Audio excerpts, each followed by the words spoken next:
here's what you have to understand. When you create this, this gives you so much motivation and so much energy, and now you can let your vision guide you, not your current circumstances or your feelings.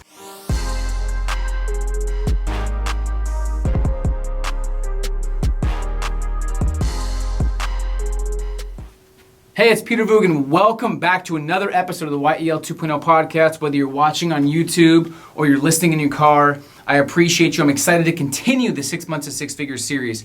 And we have a treat. I actually recorded this in my favorite studio in LA with my favorite engineer and producer, Jordan, and my boy Sean. We're excited. I'm about to record a track for my next mixtape. I don't know if I should announce that already, but you guys got the info.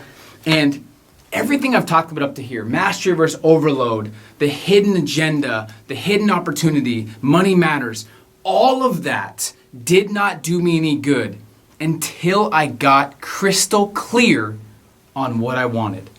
So that's the first step. People always ask me, how'd you make six figures in 6 months? What's the first step? I need clarity. That's the answer. You do need clarity. Here's how you get it. Now, for me, I start off by talking about understanding this is the most powerful must. Without this must, you're not going to accomplish anything else after this book, after this chapter. So I didn't know a lot of stuff when I was broke and discouraged. I didn't know a lot about success, but I knew two things. I got clear on two things. One, I hated being broke, and I never wanted money problems ever again. And two, I didn't want to settle for a normal job or work for somebody else. And I realized that's all the clarity I needed to level up my game and to really take action on what was next for me. You're going to find it with every millionaire, every successful person, every achiever has clarity on exactly where they're going. So first step for me is I didn't want to be broke and I didn't want to work for somebody else. Then I had to figure out who I was, who I needed, and who I wasn't as far as success-wise. Who did I need on my team? Who did I think I was that I wasn't? Because for me, I was trying to do everything myself. I had Superman syndrome. I was trying to market. I was trying to advertise. I was trying to edit. I was trying to create. I was trying to do all these things. And here's what happens when you try and do everything on your own. A, you start getting stressed out and burnout. B, you start not liking the things that you used to love that were actually your strengths. So I had to get clear on who I needed because I realized I did not want to feel this way ever again. And when you have a roadmap, when you have clarity, you have to understand a genius without a roadmap is going to get lost in any country. And a successful person, or even an average person with a roadmap, will find their way to any destination.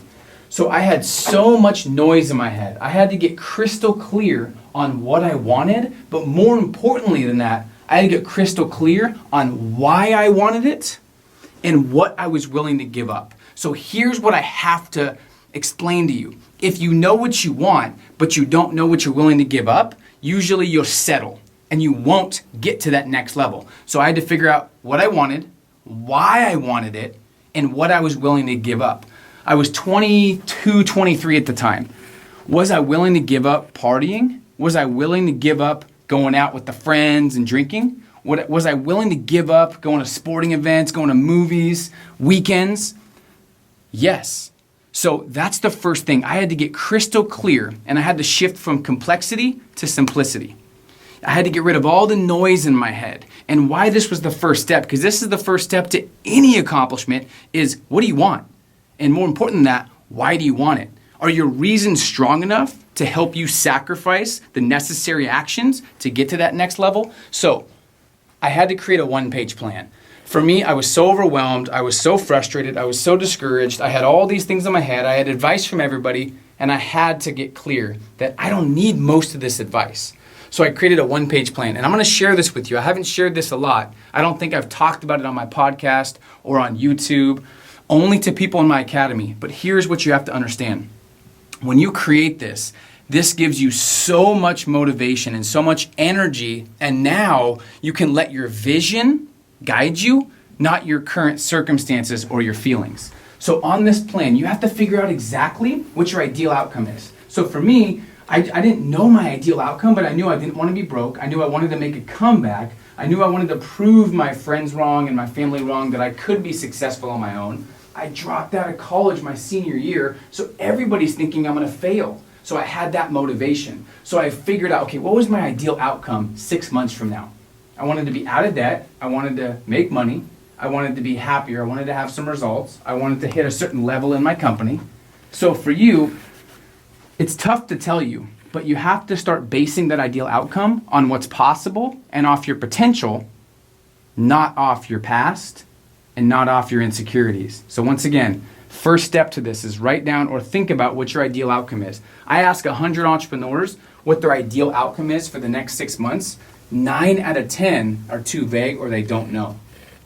And the best way to predict someone's next 6 months is to look at their previous 6 months. Not their talking, not their words. Look at their previous results. That's the best way to predict someone's next 6 months. Unless they change how they're thinking, they change what they put in their mind, or they change who they're around. Then they can make a better next 6 months. So, ideal vision. I wrote down about a paragraph of what my ideal vision was. Underneath that, I had to figure out my values because it's very easy to make decisions once you determine your real values. So I had to figure out, what are my values? What's most important to me? What lessons have I learned in life? What things really sparked my fire and what things frustrated me and discouraged me? So the first thing is your top 5 values. What's most important to you in life? Is it financial freedom? Is it peace of mind? Is it adventure? Is it curiosity? Is it money? Is it travel? I realized that mine at that point was financial freedom, but it was also peace of mind. And it was also travel and adventure. So I have to pinpoint that. If you live incongruently with your values, that's why you're stressed out. Here's an example. If one of your values is flexibility and freedom, but you have a job that you hate, you're going to always be living incongruently. If one of your values is growth and contribution, but you have a job that doesn't allow you to grow and they cap your pay, you're going to be stressed and discouraged. If your biggest value is family, you want to be with your kids, you want to enjoy them, be present, never miss a game, but you have a job where someone else controls your schedule and someone else controls when you can see your kids, you're going to always be living incongruently. So I knew based off my past, this takes a lot of self-reflection, but I knew based on my past, I cannot have someone else telling me what to do or what I'm worth. So I had to make this entrepreneur thing work.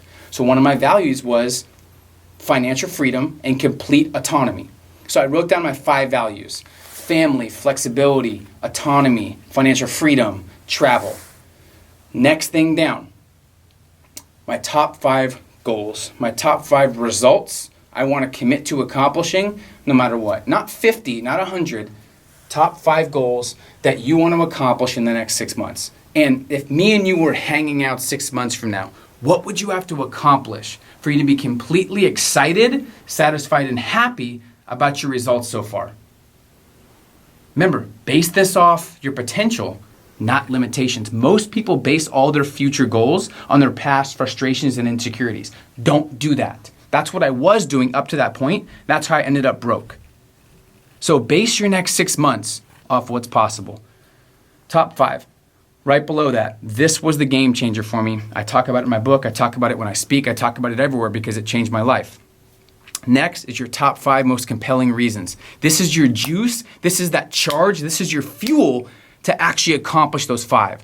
So you got to write down 20 or 30. What are your strongest reasons of why you do what you do? Reasons come first. Results come second. Now, when you write down 20 or 30 reasons, you look at those, a lot of them aren't going to fire you up or wake you up at 5 in the morning. So a lot of those are BS or garbage. If they're just material, they'll fade. They have to be internally driven, not external, internal. What are the 5 things that give you the most motivation? Now, if you're not waking up right now at 4 or 5 in the morning fired up and excited, you don't have strong enough reasons, period. And what I realized was, in that moment, I didn't even have reasons. There's very few people that are successful with no reasons. And that's called luck, and it's not sustainable. So in this clarity chapter of the book, I talk about how I got clarity. I talk about the questions I asked myself. What lessons have I learned in the last 20 years of my life? What were the moments that really frustrated me or pissed me off the most? And I took that into consideration when thinking about what I wanted. And here's the kicker. You have to think ahead 6 months, but also fast forward 3, 4, 5 years and ask yourself, is what I'm doing right now going to keep me fascinated and engaged in the next 3 to 5 years? As well as, is it matching my values? I know so many people that have got in the wrong industry because they chased that shiny object or someone sold them on something. Intelligent people see past hype and just intentions.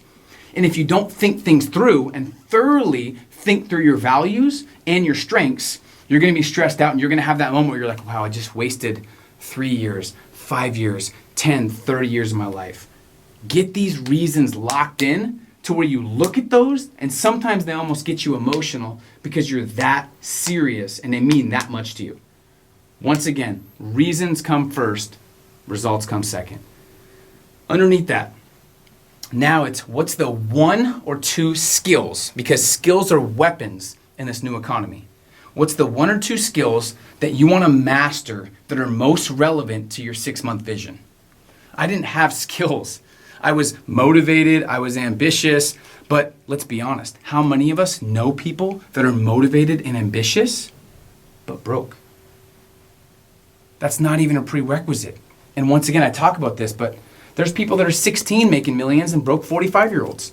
How does that happen? It doesn't matter how it happens. What matters is you're on the positive side of actually achieving your goals. And you're wanting to become more valuable and wanting to gain clarity on why you do what you do. So what are the 2 skills that you want to master? Now look at those 2 skills. Pick one. Which one's more important, more valuable, and more relevant to your 6-month vision?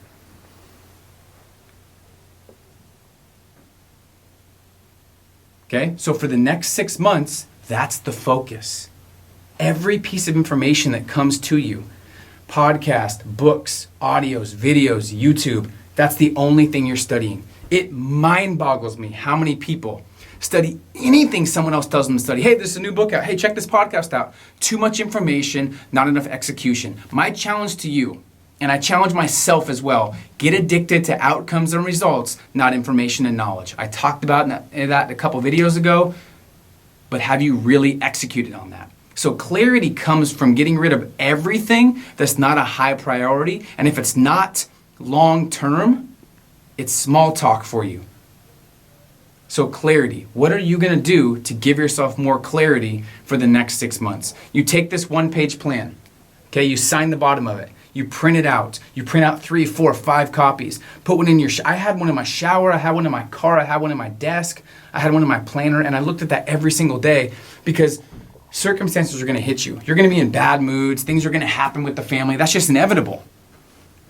But champions don't stop when they feel like it. They don't stop when there's a challenge. They stop when they're finished. So now you got to let your vision and your 1-page plan guide you, not your current circumstances. So let me get the book and let me give you guys some action steps that I wrote from this chapter. Because the whole purpose of this is to give you clarity. Here's a question. What would you do if you had $10 million? Think about that. You got let's say you got $100 million tomorrow. What would you do? I would do the same thing with the same hustle, the same people, the same vision, the same focus, the same legacy. Because I thought about when I had no money, what I would do if I had $100 million. So you have to think about that as well. Top 10 compelling reasons, you got that. Pick the 5 that mean the most to you. And I actually walk you through this exercise right here, okay? So when you talk about clarity, you got to think about what does your business look like? What does your team look like? How involved are you in the business? How much money are you making? What feelings are you experiencing? Okay, one of my goals with this book is to get you to think different. So I'm going to leave you with this. It's called the Start, Stop, Continue exercise. What are you going to start doing today to give you a better chance of succeeding and getting clarity in the future? What are you going to stop doing that's currently not serving you, that's been hurting you? What thoughts are you going to stop thinking that don't serve you? What philosophies are you going to change that haven't been serving you? So what are you going to start doing, stop doing, and what are you going to continue doing that's been helping you build that next level of confidence and success so you can have clarity? And that's it, guys. Clarity is the answer. Once you get clarity, everything else gets easier and everything else falls into place. It's not easy. Took me 6 months, 5 to 6 months to figure it out. So it's not just dead broke to six figures. It was 6 months, 4, 5, 6 months of figuring out how to get clarity. And then once I had that, that's when I took the right action. So measure everything against this vision. Everyone you connect with and talk to, measure it against this vision. Is this going to hurt my vision or help my vision? Is this going to get me closer towards my vision or farther away? You do that, you're going to be ahead of the game and you'll have the competitive advantage. I'm excited, guys. Let me know if you have any questions, and we're going to continue this series. Thanks for all your feedback. Any questions you have, or maybe even leave below in the comments, what is something that you've done to help yourself gain clarity? Or you can write down, what are your biggest reasons? Share with us your biggest reasons of why you want to succeed. I'll be in the comments section. Thanks again for subscribing to my YouTube channel as well as the podcast, and we'll talk to you guys soon.